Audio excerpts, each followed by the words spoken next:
अब देखो ये हिस्ट्री हमारा चल रहा था ना। हिस्ट्री में हमारा विश्व का इतिहास चल रहा, वर्ल्ड हिस्ट्री। तो वर्ल्ड हिस्ट्री में हमारा ये फ्रांसीसी क्रांति करा चुके हैं, पहला नंबर।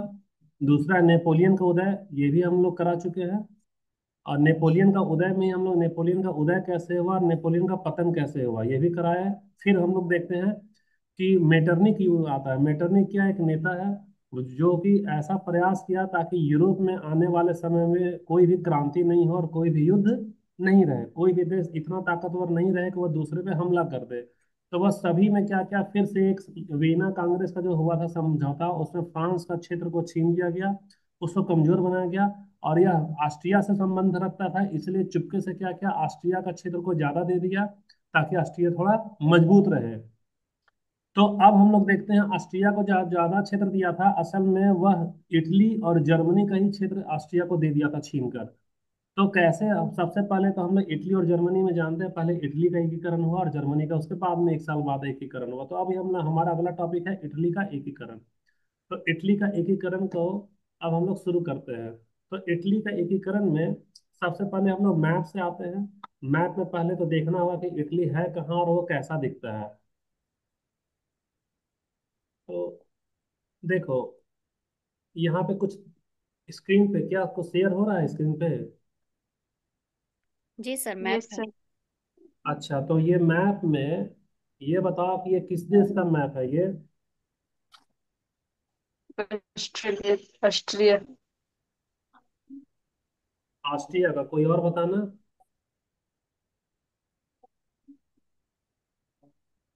असल में ठीक है, कोई बात नहीं, मैप तो सबको दिखाई दे, स्क्रीन तो शेयर हो रहा है ना? स्क्रीन शेयर हो रहा है। अब हमको क्या करना है इसमें? ये पेन नहीं चल रहा है। 1 मिनट के लिए, 1 मिनट रुक जाओ। इसको जो है सो हम लोग, ये इटली के एकीकरण का पहले का मानचित्र है। ये हमारा क्या है? इटली। तो इटली का एकीकरण का पहले का मानचित्र है। देखो, वियना कांग्रेस हमारा कब हुआ था बता सकते हो, जो नेपोलियन की जो हार हुई थी? हाँ सर। 1815। 1815 में जो वीना कांग्रेस हुआ जिसमें नेपोलियन की हार हुई, और नेपोलियन के हारने के बाद जो फ्रांस को बुलाकर जो समझौता किया बाकी का यूरोपीय देश, जो कि सप्त गठबंधन था, छठवां गठबंधन और सातवां गठबंधन जो हम लोग लिए हैं क्लास में। तो सातवां गठबंधन जो है सो फाइनली नेपोलियन को हरा दिया। और नेपोलियन को हरा, तो ये बाजू में जो देश है यही हमारा फ्रांस है, इसका सीमा क्या किया था, वो यहाँ तक ले लिया था। देखो, ये जो यहाँ से यहाँ तक का जो क्षेत्र है वो सारा कौन था, फ्रांस के डायरेक्ट कब्जे में था। ये किसके कब्जे में था? ये फ्रांस के डायरेक्ट कब्जे में। और ये वाला जो है वो इनडायरेक्ट अपना कठपुतली बना दिया था सरकार। यानी कि फ्रांस का जो, सॉरी हाँ, फ्रांस में नेपोलियन क्या किया था, अपना ही आदमी को यहाँ का क्या किया था, शासक नियुक्त कर दिया था। तो जब 1815 में कांग्रेस, वीना कांग्रेस हुआ जिसमें नेपोलियन की हार हुई और सातवां गठबंधन जीत गया, तो ये जो क्षेत्र है यह क्षेत्र फ्रांस से क्या किया गया, छीन लिया गया। यह क्षेत्र फ्रांस से छीन लिया गया। अब छीन लेने के बाद देखो किया क्या गया। यहां से हमारा ये जो लोम्बार्डी है और ये जो वेनेसिया है, ये किसको दे दिया गया बता सकते ऑस्ट्रिया। हो? ऑस्ट्रिया को दे दिया गया। ऑस्ट्रिया।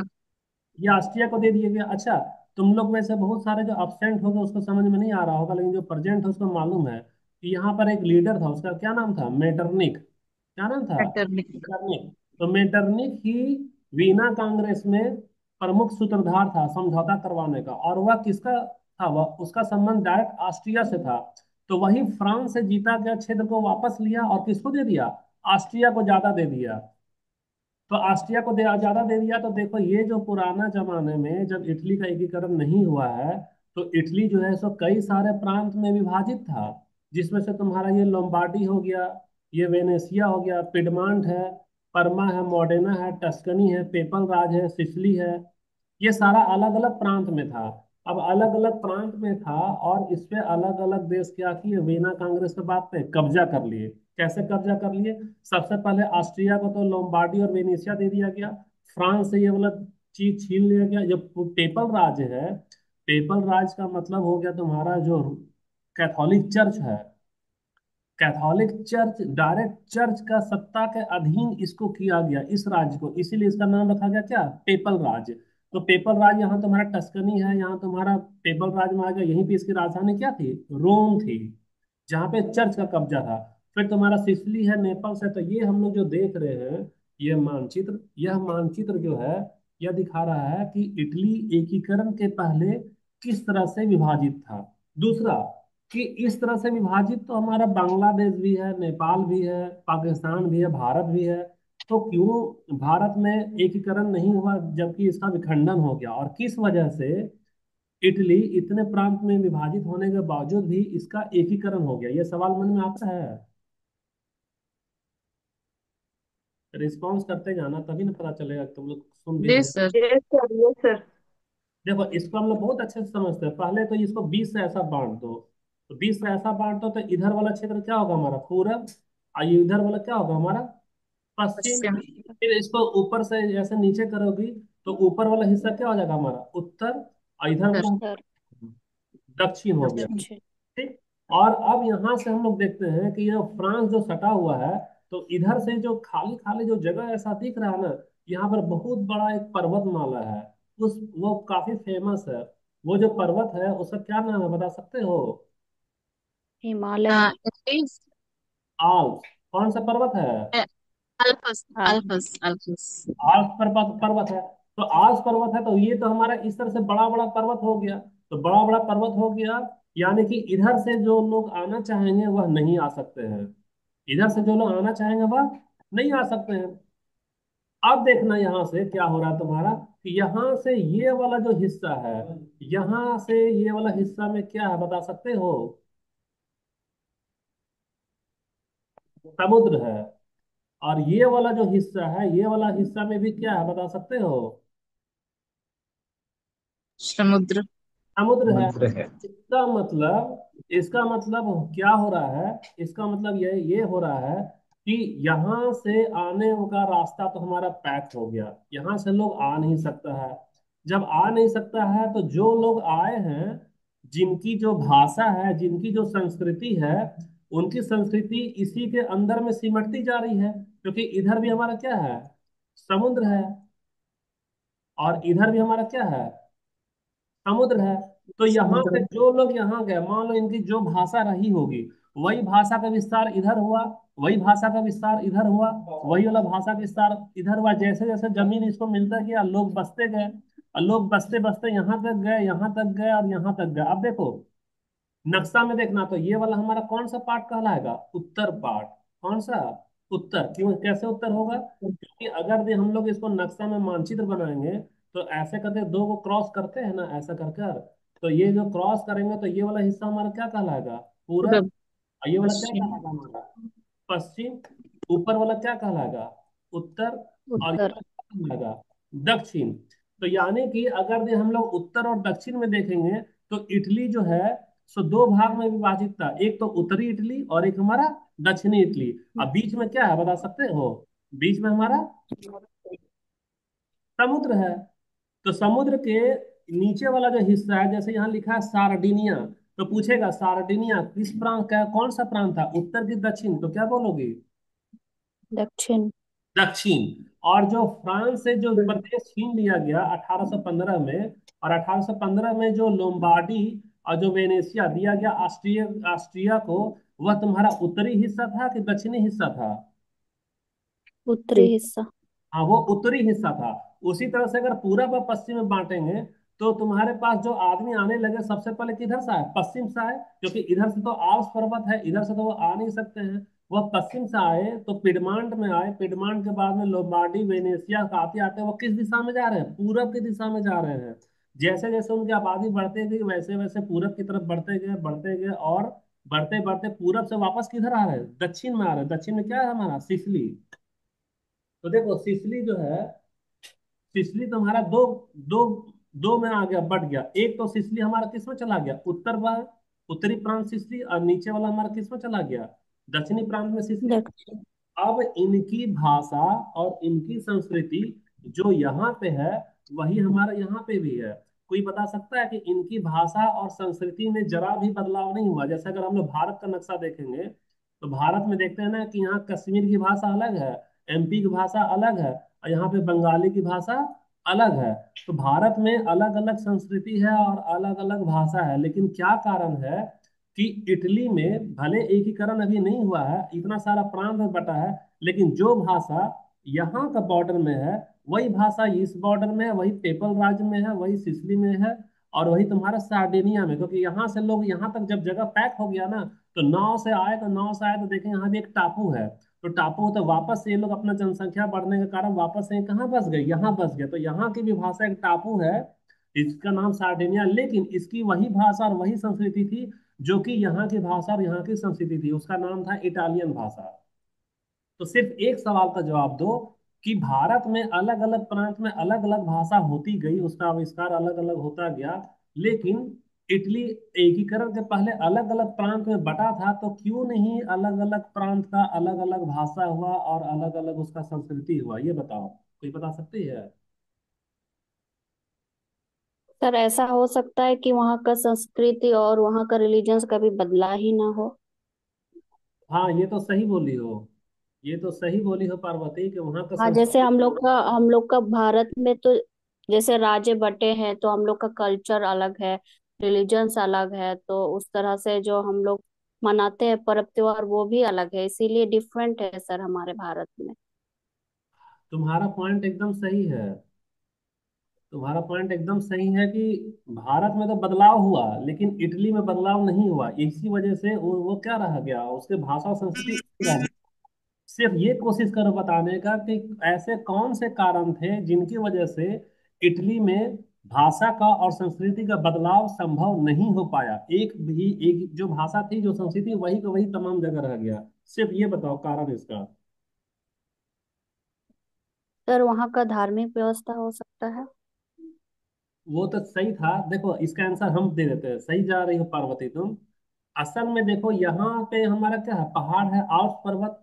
तो आल्प्स पर्वत है, तो भाषा और संस्कृति तभी बदलती है जब विदेशी का आगमन होता है। जैसे हमारे यहाँ भारत में पढ़ चुके हैं प्राचीन भारत में कि आर्य आए, आर्य के पहले द्रविड़ की जाति थी यहाँ पर, द्रविड़ के बाद में फिर आर्य आए, आर्य के बाद में बौद्ध वाला धर्म आया, जैन वाला धर्म आया, उसका तुम्हारा दिल्ली सल्तनत में आया खिलजी वंश, फिर तुम्हारा मुगल वंश, फिर तुम्हारे ब्रिटिशर्स। तो अलग अलग देश से लोग आते गए और यहाँ पर शासन किए, और उनकी भाषा अलग थी, उनकी संस्कृति अलग थी, इसीलिए भारत में भी समय समय पर अलग अलग संस्कृति और भाषा का समावेश हो गया। अब देखो जब इटली की बात आई है, तो यहाँ पे तुम्हारा आल्प्स पर्वत है, तो इधर से तो कोई नहीं आएगा, जिसको जाना है वो तो इधर से ही जा रहा है, इधर से जा रहा है, इधर हमारे पास में क्या है, समुद्र, और इधर भी हमारा क्या है, समुद्र। तो ये तो पूरी तरह से लॉक हो गया, ये तो लॉक हो गया। अब जो लोग इधर से आए हैं उनकी जो भाषा है, वही लोग वापस से इधर आए, वापस से इधर आए, वापस से इधर आते गए। इनका ना तो कोई पड़ोस में यहाँ कोई देश है, इधर कोई भी देश नहीं ना है, और यहाँ भी कोई भी देश नहीं। अगर मान लो यहाँ पर भी कोई छोटा मोटा देश होता, तो उस देश के संपर्क में रहने से क्या होता कि इनकी भी भाषा, उनकी भाषा मिक्स होती, और हो सकता है कि इनकी संस्कृति अलग होती और इनकी भाषा भी अलग होती। लेकिन यहाँ पर कोई देश नहीं है, ये पूरी तरफ से, ये पूरी तरह से क्या, हमारा इधर भी सी है और इधर भी सी है। तो एक ही तरीके के लोग जो आए हैं, जिनकी एक ही भाषा थी, एक ही संस्कृति थी, वह धीरे धीरे फैलते फैलते यहाँ तक गए। जब आबादी पहले बढ़ी तब वो यहाँ गए, फिर आबादी बढ़ने पे यहाँ गए, और धीरे धीरे वो जो है सो यहाँ आया और यहाँ आया। इस वजह से अलग अलग प्रांत में बटे होने के बावजूद भी जो भाषा, मान लो कि यहाँ पिडमोंट की है, और जो संस्कृति पिडमोंट की है, वही भाषा और वही संस्कृति सिसिली की भी रही, और वही संस्कृति और भाषा किसकी रही, सार्डिनिया की हुई। इसका दो कारण बताया। पहला कारण क्या था कि इधर जो यूरोप है, तो यूरोप का रास्ता कौन रोक कर रखा था, इस तरफ से आल्प्स पर्वत रोक कर रखा अल्पस। था। और जो भी आना है उसको फ्रांस के तरफ से रास्ता है उसका आने का, तो फ्रांस वाला तो इसको कब्जा ही कर लिया था, नेपोलियन यहाँ से यहाँ तक तो कब्जा ही कर लिया था। तो भले कब्जा किया है नेपोलियन, लेकिन सभ्यता तो हजारों साल पहले से रही है। जो लोग यहाँ रहे वही ना धीरे धीरे उनका वंशज यहाँ से यहाँ जाते जाते यहाँ तक चले गए। यही वजह से अलग अलग प्रांत में बटे होने के बावजूद भी इनकी भाषा और संस्कृति क्या रही, एक रही। अब देखो, ये वाला तो हमारा मैप सभी को क्लियर हो गया है कि हमारा एकीकरण के पहले इटली जो है सो कई सारा प्रांत में बटा हुआ था। अब इसमें से सबसे पहले आ रहा है हमारा कि लोम्बार्डी और विनीसिया। क्वेश्चन पूछेगा कि लोम्बार्डी और विनीसिया जो है वह किस देश के अधीन था। तो किस देश का अधीन था बता सकते हो? सीधा सीधा ऑस्ट्रिया के अधीन। ऑस्ट्रेलिया। तो ऑस्ट्रिया के अधीन जब था तो ऑस्ट्रिया में कौन सा साम्राज्य था? तो उसका नाम है हैब्सबर्ग। कौन सा इसको, यहाँ पर हम एक मिनट रुकना, इसको थोड़ा सा ये रीस्टार्ट करते हैं। सॉफ्टवेयर मेरा काम नहीं कर रहा है, 1 मिनट के लिए सिर्फ उसको रुको, इसको रीस्टार्ट करने दो ताकि इसमें लिखे और तुम्हारा। 1 मिनट रुक जाओ।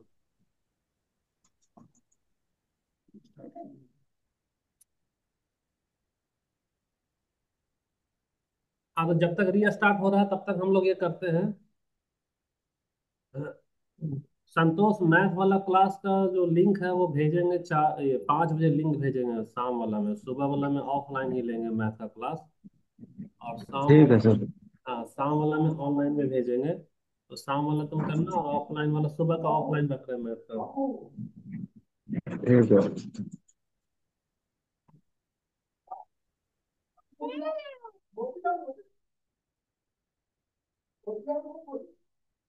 हाँ, तो देखो यहाँ ये अभी स्क्रीन शेयर इन लोग को नहीं हो रहा है ना?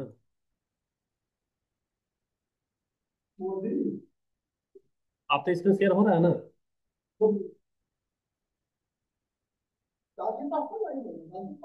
स्क्रीन शेयर हो रहा है? जी सर। ठीक है, हो अब रहा है देखो। सर। हाँ, कुछ कुछ हम लोग करते जाते हैं, है ना?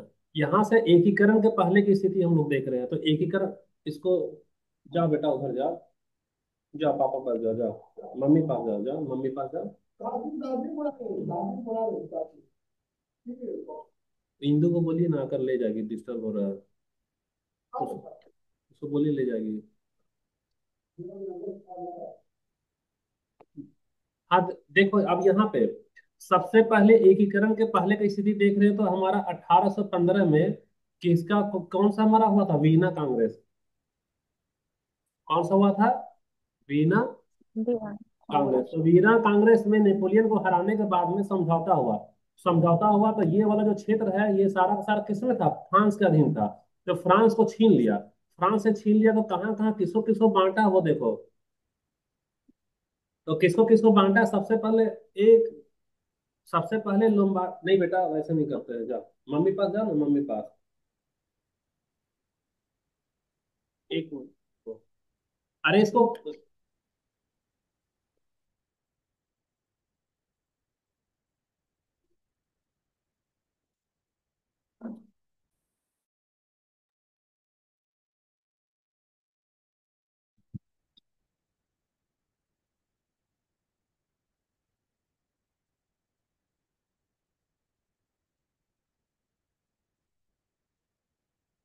ठीक है देखो। तो अब लोम्बार्डी और, अरे क्या हो गया पेन को?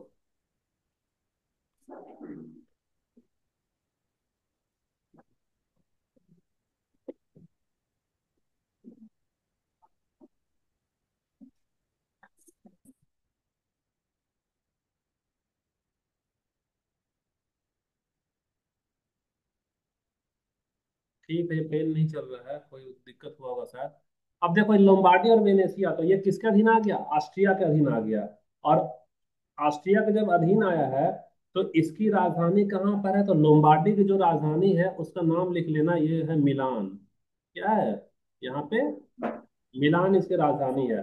और जो हमारा वेनेसिया है, तो वेनेसिया की राजधानी क्या है? वेनिस। इसकी राजधानी क्या हो गई? वेनिस हो गई। अब इसका महत्व क्या है कि यह एकीकरण के पहले जो इटली था, इटली जो अलग अलग प्रांत में बटा था, उसमें यह सबसे ज्यादा समृद्ध प्रांत था। कौन सा प्रांत था? सबसे ज्यादा यह समृद्ध प्रांत था। तो इसी समृद्धि को देखते हुए मेटरनी क्या किया था, इसको ऑस्ट्रिया को दे दिया है। अब आता है दूसरा हमारा पिडमोंट। ये हो गया हमारा क्या? पिडमोंट। और ये हो गया हमारा सार्डिनिया। तो पिडमोंट और सार्डिनिया में किसका शासन था? तो पिडमोंट और सार्डिनिया में, इसको या तो रिकॉर्डिंग में डाल देंगे आज वैसे भी, याद रखना यह कौन सा राजघराना है? सवाय वंश। कौन सा राजघराना है? सवाय वंश। तो सवाय वंश का राज था, किसमें राज था? पिडमोंट में। और दूसरा किसमें राज था? सार्डिनिया में। अब एक सवाल तुमसे पूछते हैं, ये बताओ कि ये तो लोम्बार्डी है और एक हमारा सार्डिनिया है, तो लोम्बार्डी में किसका शासन था? एकीकरण के पहले। मेटरनिक का सर। हाँ, मेटरनिक का तो था, लेकिन मेटरनिक किसको दे दिया था? ऑस्ट्रिया को। किसको दे दिया? ऑस्ट्रिया। तो ऑस्ट्रिया के अंदर में कौन कौन आया? Vienna लोमार्डी, Congress. लोमार्डी और वेनेसिया। Vienna Congress sir. हाँ, वियना कांग्रेस में ही दे दिया था। वियना कांग्रेस एक सम्मेलन था नेपोलियन के हारने के बाद में, और उसमें क्या किया था, इसको समझौता करके फ्रांस को मजबूर कर दिया कि तेरह से जो क्षेत्र है उसको हम लूट रहे हैं और दूसरे को बांट रहे हैं। तो लोम्बार्डी और वेनेसिया किस में चला गया? ऑस्ट्रिया में चला गया। अब दूसरा तुम्हारा पिडमॉन्ट और सार्डिनिया, देखो दोनों के बीच में दूरी है, यहाँ पे बीच में क्या है? समुद्र है। लेकिन दोनों में राजवंश जो है वह राजघराने का था, उसका कौन सा नाम है? सवाय वंश। कौन सा नाम है? सवाय वंश। तो सवाय वंश में जो उस समय राज कर रहे थे, उसका नाम, उसके राजा का क्या नाम था? तो उसका राजा का नाम था तुम्हारा चार्ल्स अल्बर्ट। चार्ल्स, चल नहीं रहा पेन, कोई बात नहीं, यहाँ पर अल्बर्ट लिखना चाह रहे थे। Charles Albert. ये हमारा किसका हो गया? पिडमॉन्ट का और सार्डिनिया का। तो अभी तक जो हम लोग समझे हैं कि ऑस्ट्रेलिया को दो प्रांत दिया गया, एक लोम्बार्डी और दूसरा वेनेसिया। दूसरा हम लोग देख रहे हैं ये जो सवाय वंश है, तो सवाय वंश का दो जगह पे कब्जा था। कहाँ कहाँ कब्जा था? पहला तो हो गया सार्डिनिया, और दूसरा हमारा क्या हो गया? पिडमॉन्ट हो गया। अच्छा, यहाँ पर एक चीज याद रखना कि यहाँ पर राजतंत्र तो था। यहाँ पे कौन सा था? राजतंत्र। लेकिन वह संवैधानिक राजतंत्र था। तो दोनों में अंतर है। एक होता है निरंकुश राजतंत्र, जिसमें राजा अपनी मर्जी से जिसको चाहे फांसी पर लटका दे, किसी को कोई मतलब नहीं है। और एक है संवैधानिक राजतंत्र, जैसे कि तुम्हारा ब्रिटेन में भी संवैधानिक राजतंत्र है, वहां प्रतीक है ना राजा रानी, लेकिन अधिकार तो हम लोगों को दिया है, संसद को दिया गया है। तो सार्डिनिया और पिडमांड में राजतंत्र तो था, लेकिन संवैधानिक था, लेकिन यानी कि वह जनता की बातों का भी ख्याल वह रखता था। अब देखो इसमें से तीसरा वाला पॉइंट आ रहा तुम्हारा। तीसरा वाला पॉइंट है इसमें पार्मा, मोडेना और टस्कनी। तो ये हो गया तुम्हारा पार्मा, ये हो गया तुम्हारा मोडेना, और ये हो गया हमारा टस्कनी। तो यहाँ पर किनका राजा था, किनका शासन था? तो ऑस्ट्रिया का जो कठपुतली जो होता है, समझते हो कठपुतली? जैसे कि पाकिस्तान में अमेरिका को अगर शासन करना है तो अपनी कठपुतली सरकार ने क्या किया? गठन कर दिया, इमरान खान को हटा दिया और शहबाज शरीफ को गद्दी गद्दी सौंप दिया। जैसे कि बांग्लादेश में अमेरिका को जमीन चाहिए, तो शेख हसीना को हटा दिया और कठपुतली के रूप में वहां पर एक व्यक्ति को बिना चुनाव का ही गद्दी सौंप दिया। तो ये तुम्हारा परमा, मोडेना और टस्कनी, इस पे कठपुतली सरकार थी। तो कठपुतली जो सरकार थी वह किसके इशारे पे चलती थी? तो ऑस्ट्रिया के इशारे पे चलती थी। तो धीरे धीरे ऐसा मोड़ ले रहा है कि ऑस्ट्रिया का डायरेक्ट शासन किसमें हो गया? लोम्बार्डी पे और वेनेसिया पे। और जहां ऑस्ट्रिया का शासन नहीं हुआ वहां वो कठपुतली बना दिया, किसको? परमा को, मोडेना को और टस्कनी को। तो अभी तक हम लोग हल, देखो इसको मैप के सहारे कर रहे हैं, इसलिए थोड़ा सा बार बार रिवाइज करना पड़ेगा। सबसे पहले आते हैं ऑस्ट्रिया में। तो ऑस्ट्रिया का डायरेक्ट शासन कहाँ पे दे दिया गया? लोम्बार्डी और वेनेसिया। उसके बाद में आता है तुम्हारा सवाय वंश। कौन सा वंश? सवाय वंश। तो सवाय वंश का डायरेक्ट शासन कहाँ पे था? यह राजतंत्र था, यह था हमारा पिडमांट में, और ये कहाँ था? सार्डिनिया में। अब तीसरा वाला हमको ये पता चल रहा है कि ऑस्ट्रिया क्या किया था, कठपुतली भी सरकार रखा था, जो कि इनडायरेक्टली अपने कंट्रोल में रखती थी। वह तीन राज्य था, प्रांत था। कौन कौन सा? पहला हो गया तुम्हारा परमा, दूसरा हो गया मोडेना, और तीसरा हो गया हमारा टस्कनी। कोई यहाँ पे डाउट है किसी को? अच्छा, अब यहाँ पे अगर डाउट नहीं है तो अब आता है तुम्हारा मिडिल इटली। मिडिल इटली यानी कि ये वाला जो हिस्सा है और ये वाला हिस्सा है, ये वाला इटली का कौन सा प्रांत कहलाएगा? मध्य प्रांत। कौन सा? मध्य प्रांत। तो मध्य प्रांत में लिखा हुआ तुम्हारा पेपल राज्य। इसको इंग्लिश में क्या बोलेंगे? पेपल, इस तरह PAPAL, पेपल। तो पेपल में है किसका? तो पेपल याद रखना कि इसको चर्च को दे दिया गया था। चर्च मतलब कौन सा? Catholic church. कौन सा? Catholic church. और इसकी जो राजधानी थी वो क्या थी? रोम थी। यहाँ पे तुम्हारा क्या है? देखो ये लोग 1815 में किस तरह से अपना अपना मर्जी से क्षेत्र को क्या किया? बंटवारा कर लिया। कैसे बंटवारा कर लिया? जो कि ये एक हमारा देश के रूप में भाषा है, एक संस्कृति है, एक उसका अलग अलग प्रांत में बांट दिया। पहले तो ऑस्ट्रिया को दे दिया लोम्बार्डी और वेनेशिया। दूसरा में तुम्हारा जो सवाय वंश है उसका शासन कहाँ था, एक पिडमांट में और दूसरा हमारा कहाँ था, सार्डिनिया में। उसके बाद में हम लोग तीसरा देखते हैं कि ऑस्ट्रिया जो तो एक कठपुतली भी बनाकर बैठा था, कठपुतली के जरिए शासन करता था तीन प्रांत में, कौन कौन, बर्मा, दूसरा मोडेना और तीसरा टस्कनी। और अब हम लोग देखते हैं कि अब इटली का मिडिल वाला हिस्सा काट दो, यानी यहां से लेकर यहाँ, ये जो पेपर राज कहलाया वो किसको किसको दे दिया गया, चर्च को दे दिया गया कि जाइए आप पादरी लोग आराम से वहां पूजा पाठ कीजिए, और यह क्षेत्र किसका हो गया, आपका हो गया। अच्छा, चर्च को यहाँ पर इसको सपोर्ट कौन कौन करता था, कौन कौन इसको संरक्षण देता था, तो कौन कौन संरक्षण देने में सबसे पहला तो तेरा क्या हो गया, फ्रांस हो गया। फ्रांस जो है ना अपना एक सेना का टुकड़ा बना बैठा कर रख दिया था कहाँ, चर्च के पास पेपल राज में, ताकि कोई भी इसको इसकी शक्ति को चुनौती नहीं दे। और साथ ही साथ जो ऑस्ट्रिया है वह भी इसको सपोर्ट करता था कि नहीं नहीं ये वाला हिस्सा चर्च का रहेगा, कोई दूसरा लेकर लेना चाहेगा तो हम इसको क्या करेंगे, हमला कर देंगे। तो इस तरह से देखो यहाँ तक तो बंटवारा होता गया इटली का, मैंने अलग अलग प्रांत समझाते जा रहे हैं हम लोग, लोम्बार्डी समझा दिए, वेनेशिया समझा दिए, पिडमॉन्ट और ये सार्डिनिया तो सवाई वंश का था, और कठपुतली के रूप में ऑस्ट्रिया का शासन कहाँ था, परमा में, मोडेना में और टस्कनी में। उसके बाद हम लोग मिडिल वाला बात करते हैं, मिडिल इटली यानी मध्य प्रांत का। तो मध्य प्रांत में इसको दे दिया गया चर्च को, और चर्च को दे दिया गया, और बैक सपोर्ट कौन करता था, तो इसको ऑस्ट्रेलिया भी बैक सपोर्ट कर रहा है, और यहाँ से जो फ्रांस है वो भी इसको क्या कर रहा है, बैक सपोर्ट कर रहा है। अब यहाँ के बाद में अब ये वाला आता है तुम्हारा दक्षिण इटली। तो दक्षिण इटली यानी कि पूरब पश्चिम उत्तर दक्षिण, तो दक्षिण यानी कि ये वाला हिस्सा हमारा क्या हो रहा है, यहाँ से दक्षिण। ऐसे सब बांट रहे हैं, तो ये वाला तो पूरब हो गया, ये वाला पश्चिम, ये ऊपर वाला उत्तर और नीचे वाला दक्षिण। तो दक्षिण में गौर से दक्षिण। देखो, यहाँ भी लिखा है सिसिली और यहाँ भी लिखा है क्या, सिसिली। तो ये यहाँ पर जो है सो एक वंश राज कर रहा था, उस वंश का क्या नाम था, तो उस वंश का नाम था बुबान वंश। कौन सा वंश, भूभान। बुबान वंश। तो सिसली जो है तुम्हारा ये संघ था, ये तुम्हारा ये वाला सिसली और ये वाला सिसली। यहाँ पर ये वाला राजधानी का क्या था, नेपल्स था। तो यहाँ पर याद रखना कि यहाँ पर जो शासन था वह बहुत ही क्रूर शासन था। यहाँ का राजा कैसा था, क्रूर क्रूर था। सा। क्रूर था, वह अपनी जनता को कोई भी शक्ति नहीं दिया था, वह जिसको चाहे उसको क्या करता था, फांसी पर लटका देता था। तो ये वाला जो है तो क्रूरता के कारण यह इटली का सबसे कौन सा प्रांत था, पिछड़ा प्रांत, कौन सा, पिछड़ा प्रांत। और अगर ये एकीकरण के पहले पूछा जाएगा कि सबसे समृद्ध कौन सा प्रांत था, तो समृद्ध में क्या है, लोम्बार्डी और वेनेशिया, वह सबसे समृद्ध था, जो कि दिया गया था क्या, ऑस्ट्रिया को दिया गया था। सीरा। और इस तरह से छोटा छोटा बहुत सारा ऐसा छोटा है, ऐसे कुछ कुछ छोटा छोटा हिस्सा बहुत सारा क्या है, अलग अलग यहाँ जो जागीरदार होता है, जो जमींदार होता है ना, वो लोग हमारा क्या राज क्या करता था। तो देखो ये जो अभी हम लोग खाली जो मैप पढ़ रहे हैं, मैप का हमारा क्या, देखो यहाँ से हमको अच्छा वाला मैप दिखा रहे हैं।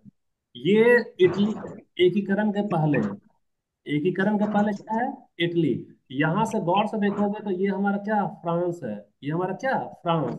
लेकिन जब नेपोलियन का उदय हुआ, तो नेपोलियन जब उदय हुआ तो फ्रांस को क्या किया, देखना यहाँ पर ये आल्प्स लिखा होगा हल्का सा, ये आल्प्स पर्वत है, क्या है ये, आल्प्स पर्वत। तो फ्रांस क्या किया, अपना क्षेत्र को बढ़ाया, यहाँ से ले गया पिडमॉन्ट को कब्जा किया, और यहाँ से यहाँ तक पूरा का पूरा ये वाला हिस्सा किसका अधीन चला गया, फ्रांस का अधीन चला गया। मतलब इतना बड़ा क्षेत्रफल क्या किया था इटली का, वो हड़प लिया था, कौन, फ्रांस। जब 1815 का जब वीना कांग्रेस हुआ, तो वीना कांग्रेस से फ्रांस को बोला कि नहीं भैया तुम्हारा जगह कहाँ रहेगा, यहाँ से खाली यहाँ रहेगा, तुम बस यहीं तक ही रहोगे। उसके बाद ये तुम्हारा लोम्बार्डी और ये तुम्हारा वेनेशिया किसको दे दिया, ऑस्ट्रिया साम्राज्य। ऑस्ट्रिया साम्राज्य देखो यहाँ से यहाँ ऐसा कुछ कुछ दिख रहा है, मैप में दिखेगा, गौर से देखना। ये कौन सा साम्राज्य है, ऑस्ट्रियाई साम्राज्य। राष्ट्र। तो उसके अधीन इसको और इसको कर दिया। और ऑस्ट्रिया अपना कठपुतली तीन अलग प्रांत में बनाया, यहाँ पे कठपुतली का सरकार है, यहाँ भी कठपुतली का सरकार है, यहाँ भी कठपुतली का सरकार है। और बीच वाला जो हिस्सा है यहाँ से यहाँ, इसको काट के किसको दे दिया गया, चर्च को दे दिया गया। और चर्च को देने के बाद में ये सिसिली है। सिसिली में ये, और ये जो सिसिली है, यहाँ क्रूर शासक था जो कि कैसा था, काफी पिछड़ा था। आर्थिक तरक्की उसकी नहीं हुई थी। और ये तो तुम्हारा ये वाला देखो, ये वाला सार्डिनिया हो गया और ये वाला पिडमंट। यही दो क्षेत्र ऐसा था जहाँ का राजवंश तो था, लेकिन वह जनता की भलाई करता था और जनता को भी संवैधानिक अधिकार दिया था। तो ये पूरा कहानी हम बताएं क्या, एकीकरण के पहले का प्रांत कैसे कैसे वह बटा हुआ था। और अब तुमको अगला जो टॉपिक ले चलेंगे कि क्यों एकीकरण की भावना जन्मी। तो इसलिए एकीकरण की भावना जन्मी कि धीरे धीरे यहाँ पे देखो, ये ऑस्ट्रिया वाला अपना मन मर्जी से शोषण करने लगा, अपना वो संस्कृति और भाषा थोपने लगा। लेकिन पिडमेन से जब शुरू होता है हमारा इटली, तो इटली के लोगों की भाषा, इसकी जो संस्कृति वो यहाँ थी, यहाँ से लेकर एक ही भाषा थी, एक ही संस्कृति थी, अपना यहाँ सार्डिनिया तक की भाषा थी। तो इस इटली के लोगों में फ्रांसीसी क्रांति का जबरदस्त प्रभाव पड़ा। फ्रांसीसी क्रांति में हम देखे हैं कि फ्रांस में राजशाही को उखाड़ फेंका गया और क्या लाया गया, लोकतंत्र लाया गया। और फ्रांस में चर्च की जो सर्वोच्च शक्ति थी उसकी शक्ति को छीन लिया गया और चर्च को क्या बोला गया कि आप राज्य के अधीन हैं, राज्य से बड़ा चर्च नहीं हो सकता है, सबसे बड़ा क्या होगा, राज्य होगा। तो फ्रांस की जो क्रांति हुई, तो इस क्रांति का असर यूरोप में पड़ा, पूरे विश्व में पड़ा।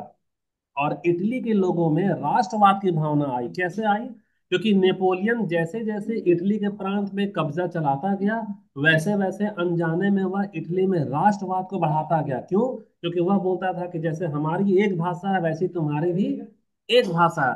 तो वो लोग नेपोलियन को सोचा कि काश मेरे यहाँ भी कोई नेपोलियन जैसा हीरो होता, जो कि फ्रांस को विश्व का शक्ति बनाया, तो हमको भी विश्व का क्या बना देता, शक्ति बना देता। उसी कारण से इनके मन में ऐसी बात आई कि जब तक हम लोग एक नहीं होंगे तब तक हमको लोग दबाएगा, ऑस्ट्रिया वाला कब्जा करेगा, फ्रांस वाला कब्जा करेगा, चर्च वाला कब्जा करेगा। तो जो बड़े बड़े विचारक हैं, जो बड़े बड़े लेखक हैं, वह यह सोचने लगे कि अगर हमारी भाषा एक है, अगर हमारी संस्कृति अलग है, सॉरी, अगर हमारी संस्कृति एक है, अगर हमारी भाषा एक है, तो हम अलग अलग प्रांत में क्यों बटेंगे, सारा प्रांत मिलकर क्या बन जाएगा, एक इटली बन जाएगा, एक महान देश बन जाएगा। तो वहां से लोगों में भावना का उभार होना शुरू हुआ। कैसा उभार होना शुरू हुआ कि हमको जो है फ्रांस के जैसा ही एक होना चाहिए। क्यों एक होना चाहिए, क्योंकि हमारी भाषा एक है और हमारी संस्कृति एक है। तो अभी का जो क्लास है उसमें हम लोग सिर्फ भूमिका पढ़ रहे हैं कि एकीकरण के पहले इटली कितने सारे प्रांत में बटा हुआ था, कौन कौन सा प्रांत में किस किस देश का शासन था। और दूसरा हम लोग पढ़ चुके हैं कि किन कारणों से इटली अलग अलग प्रांत में बटे होने के बावजूद भी उसमें एकीकरण की भावना जन्म ली। यहां तक किसी को कोई डाउट है, तुम लोग क्लास में हो या नहीं सर। No sir. नहीं सर। नहीं ना, ठीक है, अभी नोट्स बाकी है, अभी मैथ मैथ ही चल रहा है ना। तो हम लोग मिलते हैं, 10 मिनट का गैप करेंगे। 10 मिनट का गैप में फिर हम लोग जो सो अगला मैप को देखेंगे और एकीकरण का विरोधी को देखेंगे कि कौन कौन से लोग थे जो इटली का एकीकरण का क्या चाहते थे, विरोध करना चाहते थे, और किन कारणों से विरोध करना चाहते थे। तो अभी अगला वीडियो में या अगला क्लास में इटली का एकीकरण का विरोध करने वालों का नाम जानेंगे और उनके पीछे कारण जानेंगे। पहला हो गया। दूसरा हम लोग देखेंगे कि इटली का एकीकरण का समर्थक करने वाले कौन लोग थे, उनका नाम जानेंगे, उनका योगदान जानेंगे और उनके पीछे छिपे हुए कारण को जानेंगे। तो हम लोग मिलते हैं फिर 10 मिनट के बाद में। तब तक के जी लिए सर। वेट करना है ना। जी।